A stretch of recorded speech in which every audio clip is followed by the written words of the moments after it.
Judging by those sounds, I think Busta Rhymes is defeating Michael Myers with the sacred art of Three Stooges foo. Nyuk nyuk nyuk. Jesse Shade here for Awfully Good Movies on behalf of the JoBlo YouTube network. And my journey through the Halloween franchise and its many timelines all began with this episode of mine back in 2016.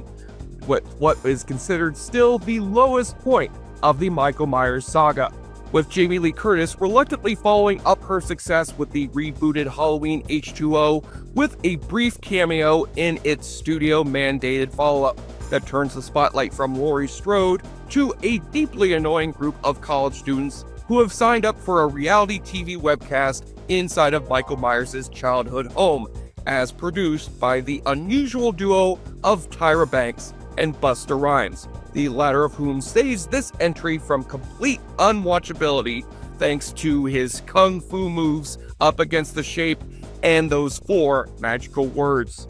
Trick or treat, motherfucker. Can we get those words put on John Carpenter's gravestone in the future, regardless of him having nothing to do with this sequel? Anyway, let us ring in Sam Hain with the most purely evil Halloween movie of them all. Yes, even more than Halloween Ends, in this trick-or-treating episode of Awfully Good Movies.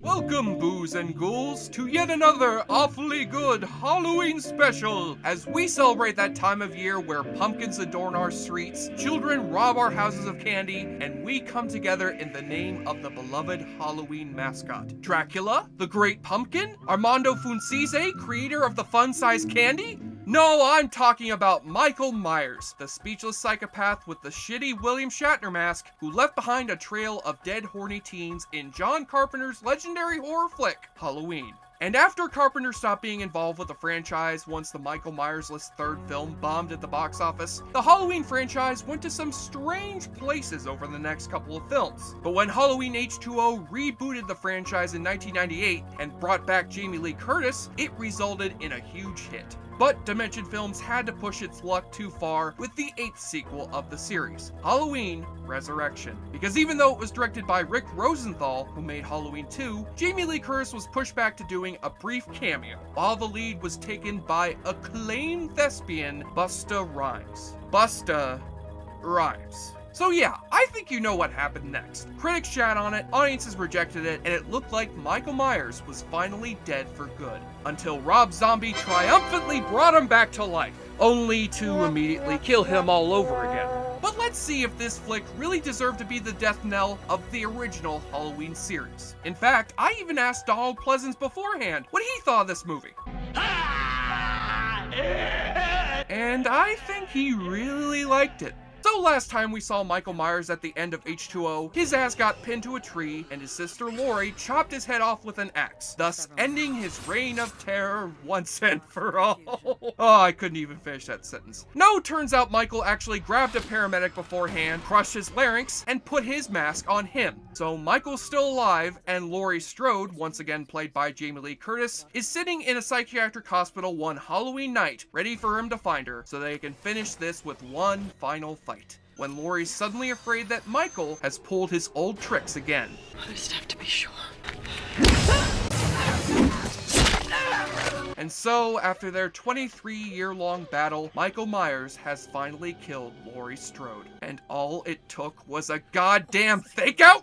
I can't believe you fell for the oldest trick in the book. What's with you, man? Come on. So we fast forward to a year later, as we follow the actual protagonists of the film, college students Sarah, Jen, and Rudy, played by Bianca, can't pronounce your last name, Starbuck from Battlestar Galactica, and Sean Patrick Thomas in a special appearance. What, he gets to have the special appearance credit and Jamie Lee Curtis doesn't? Bullshit. These 3 friends have just found out they've been selected to appear on Dangertainment, an internet reality show run by Busta Rhymes and Tyra Banks, where 6 people must spend the night in a haunted house while cameras stream their antics over the internet. And it happens our 3 heroes, along with Creepy Guy, Feminist Gal, and the kid in King Arthur's court, are spending the night in the abandoned childhood home of Michael Myers. But it just so happens that Michael's been hiding out in his old house for the past year, and soon gets down to business business slicing up some dumb, horny youngsters, while an unsuspecting Busta Rhymes throws himself into the middle of the carnage, trying to give the kids a scare.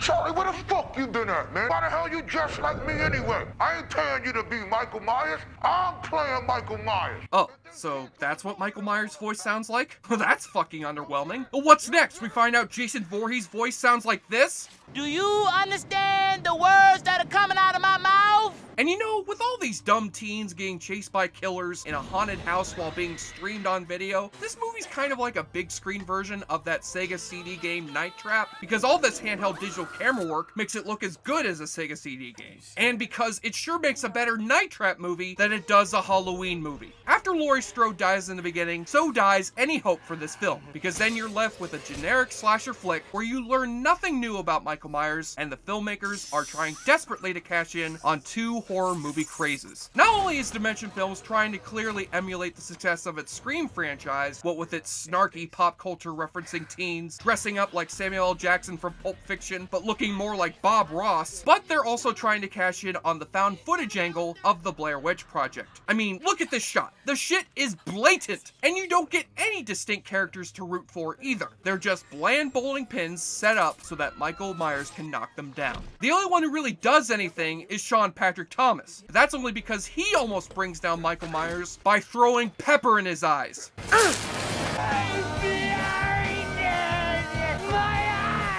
Believe it or not, the only guy to salvage anything out of this dung load is Busta Rhymes. He's the only one with any actual charisma or character, namely because he's the guy who manages to kill Michael Myers by going kung fu on his ass and subjecting him to his delightfully awful one-liners. Trick or treat, motherfucker. Burn, motherfucker. Burn! So does the sequel ruin the impact of the first flick? Of course not. The original remains an untouchable classic, no matter how many sequels or reboots that it gets. So all Halloween Resurrection is a pathetic and occasionally laughable attempt to bring Michael Myers into the 21st century, but instead ended up turning the shape into the shit. And now that the Rob Zombie reboots have crashed and burned, Miramax is currently working on an all-new reboot produced by John Carpenter himself. Hey, I'm all for that, because after watching this shit, I'm more scared of Mike Myers than I am of Michael Myers.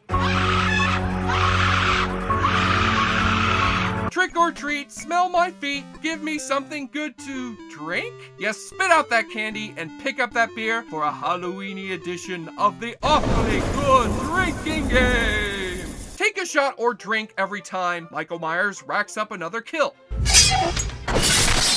You know, it's moments like this where Michael's lack of a voice really hurts him. He needs to have some way of delivering a Freddy Krueger-style death quip. Busta Rhymes either says fuck or motherfucker. Fuck, motherfucker. Fucking motherfucker. Hey, look here, pal. This movie already has a Samuel L. Jackson impersonator, and he, you know what? Never mind, Busta. You keep doing you. The movie tricks you with another goddamn jump scare. You know what would have been scarier than nothing? What? Anything! And take a double shot when the movie makes a timely reference to the Osbournes or Survivor. We're gonna be bigger than the Osbournes. You are like this close to getting voted off the island. Yes, back in the days of 2002 when reality TV was just a harmless fad. And 14 years later, look at what it's given us.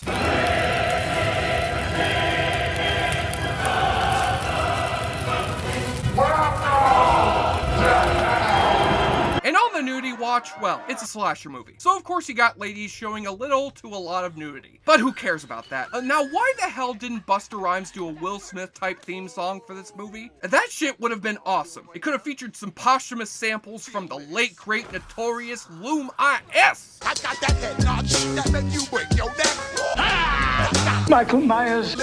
On the enjoyableness continuum scale from Boulder Bruce, Halloween Resurrection will make you want to scream at the screen like the ending of Halloween 3. It is entitled to one bad scare of 4 out of 10.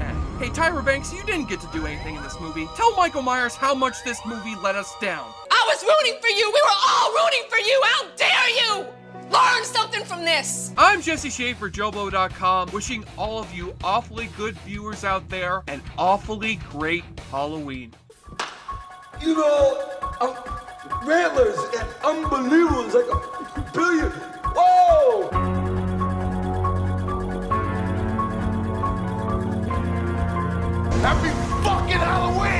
Thank you for clicking on our video, everybody. If you like what you saw here, please make sure you like the video and subscribe and share with your friends who like this sort of content. JoBlo was created by movie fans for movie fans, and we appreciate your support.